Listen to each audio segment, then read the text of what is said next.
Certains compagnons ont interpellé le prophète sallallahu alayhi wa sallam en lui disant « Ô messager de Dieu, les marchandises dans les grandes surfaces, pour adapter notre discours, sont inaccessibles tellement les prix sont élevés. Les commerçants sont sans scrupules.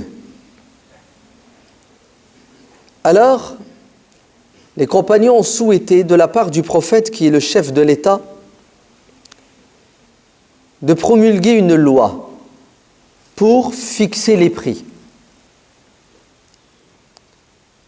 Et le prophète sallallahu alayhi wa sallam va refuser en disant « Ce n'est pas à moi de fixer le prix des denrées alimentaires, c'est Dieu qui donne et c'est Dieu qui prive. » En sachant que, par la suite, les savants musulmans qui discuteront cette affaire, cette question de la libéralisation des prix, donneront un autre avis. Ils diront que si le prophète sallallahu alayhi wa sallam n'a pas voulu imposer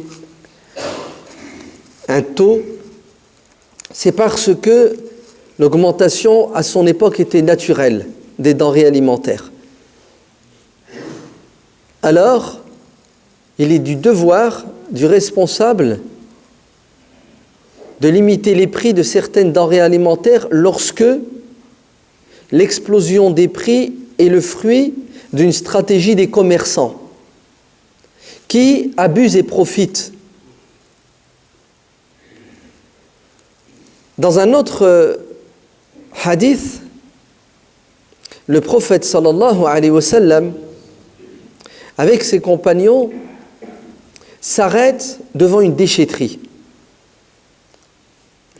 Et le prophète saisit toutes les occasions pour donner des leçons. Il observe un cadavre, un mouton mort qui est en train de se décomposer.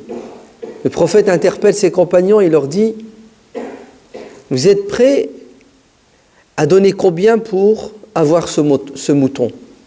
Il lui dit « Ô messager de Dieu, vivant, il ne valait rien, puisqu'il avait des oreilles coupées, un handicap. Maintenant qu'il est mort, en décomposition, il est évident que toute personne douée d'intelligence ne dépensera pas 1 euro pour acheter un cadavre. » Et le prophète sallallahu alayhi wa sallam de conclure en disant « Sachez que la dunya ne vaut pas ce cadavre. » Qu'est-ce que le prophète entend par la dunya ici? Il entend l'excès. Car Dieu a créé la vie d'ici-bas, la terre et tout ce qu'il y a dedans, pour le bien-être et le bonheur de l'être humain. Mais Dieu en même temps nous dit, vous ne devez pas abuser. La consommation doit être réfléchie et modérée. Car l'abus est prohibé en islam.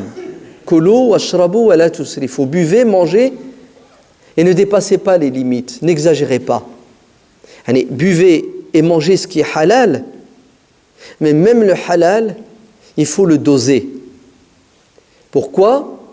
Parce que Dieu n'aime pas les transgresseurs. Dieu a créé l'univers, et l'univers est géré par des lois, et c'est ce qui fait que tout fonctionne. Il y a un équilibre.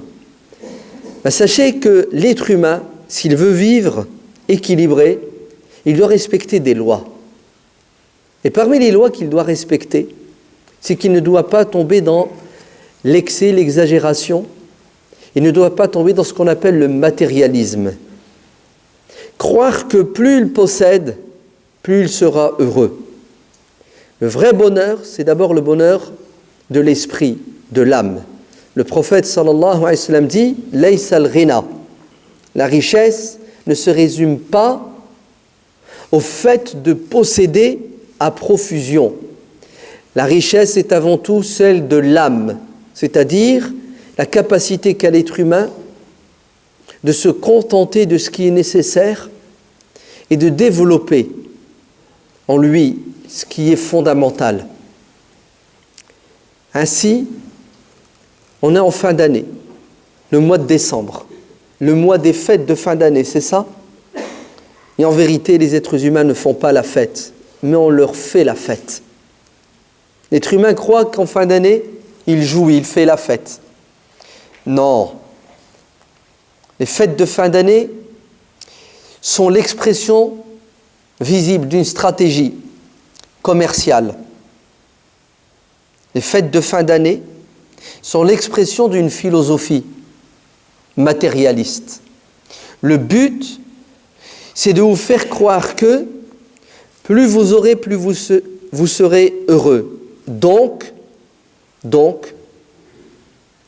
la vie d'ici-bas en soi est une fin. Oubliez l'au-delà. Et puisque la vie d'ici-bas est une fin en soi, jouissez en permanence. Et on va vous créer des moments où on va vous aveugler afin que vous jouissiez malgré vous. Qu'est-ce que j'entends par malgré vous? C'est-à-dire même si tu n'as pas les moyens. Est-ce que vous savez que aujourd'hui les gens achètent sans avoir de quoi payer? Et surtout en cette période de fin d'année. Regardez la frénésie dans les grandes surfaces. Elles sont pleines, elles ne désemplissent pas. Si bien que ceux qui nous font la fête font pression sur nos politiques pour ne pas interdire le travail le dimanche. Et pourquoi pas les jours fériés? Car leur objectif, c'est d'attirer le maximum de consommateurs pour les consommer, pour les manger crus. Et c'est vrai, c'est ce qui se passe. Tout le monde court vers ces grandes surfaces en croyant qu'ils vont être heureux, parce qu'ils vont revenir. Avec quoi? Avec des belles choses pour fêter la fin de l'année.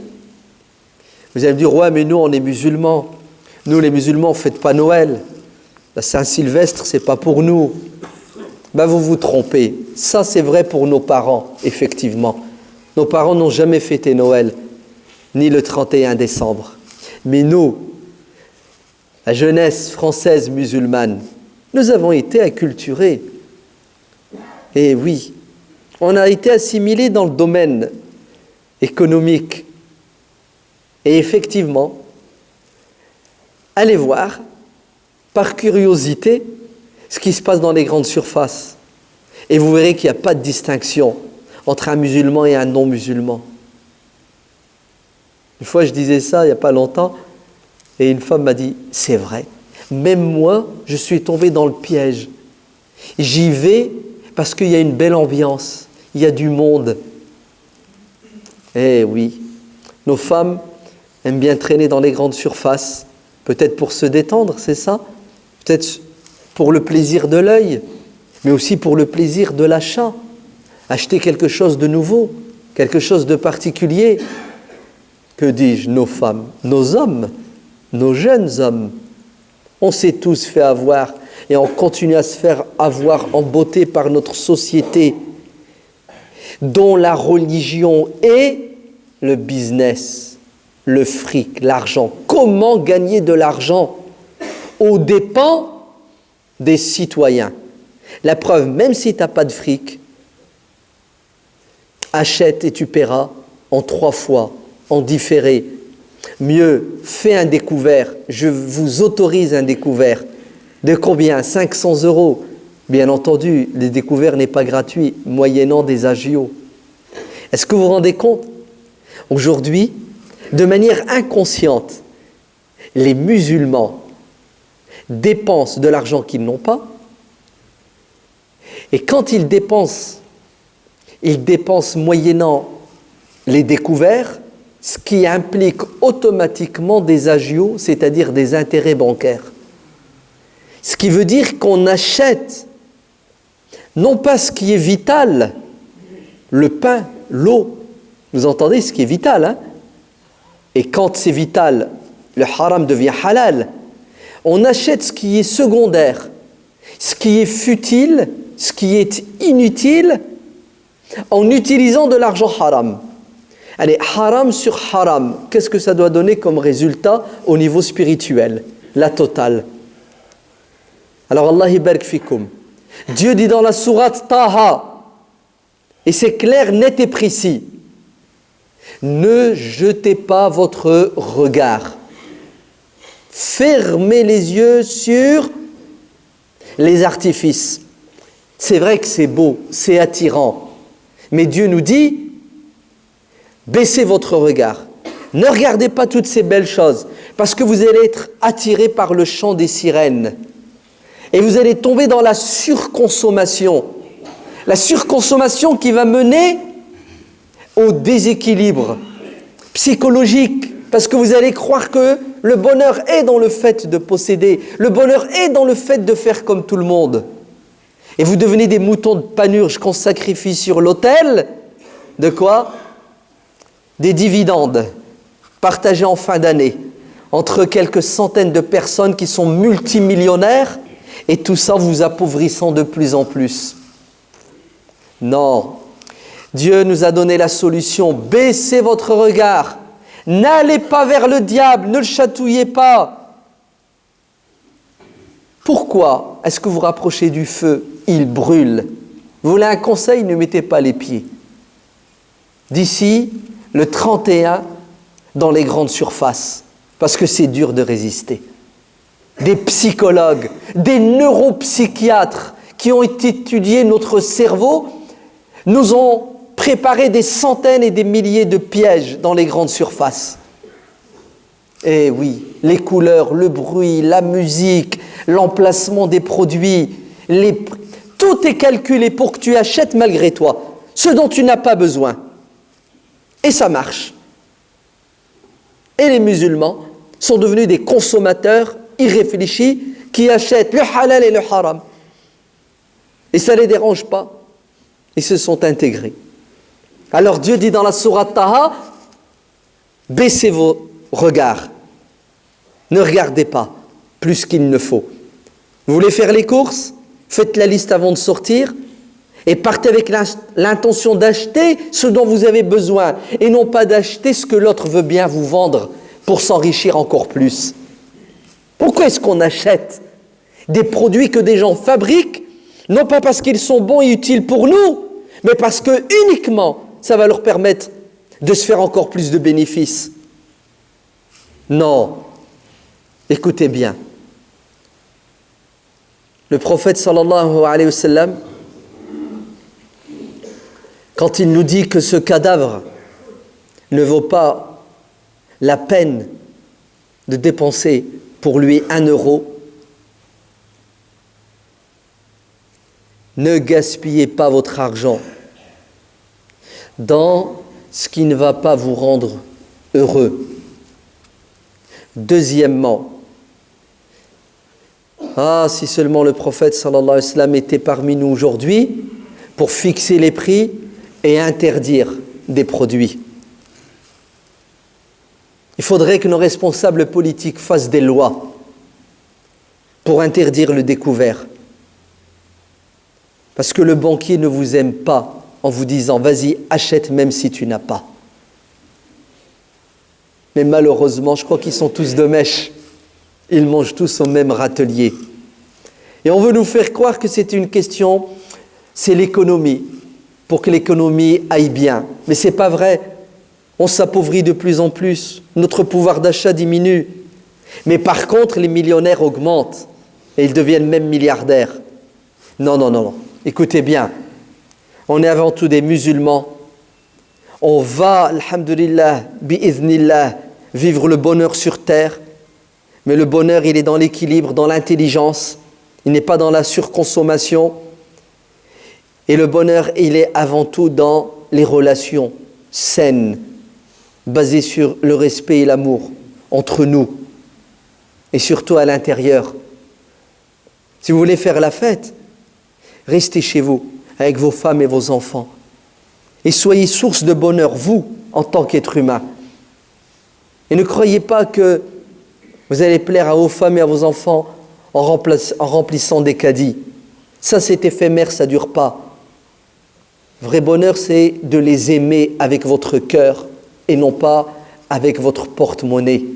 Et d'ailleurs, ce n'est même pas le vôtre, c'est celui d'un banquier qui l'utilise comme il veut.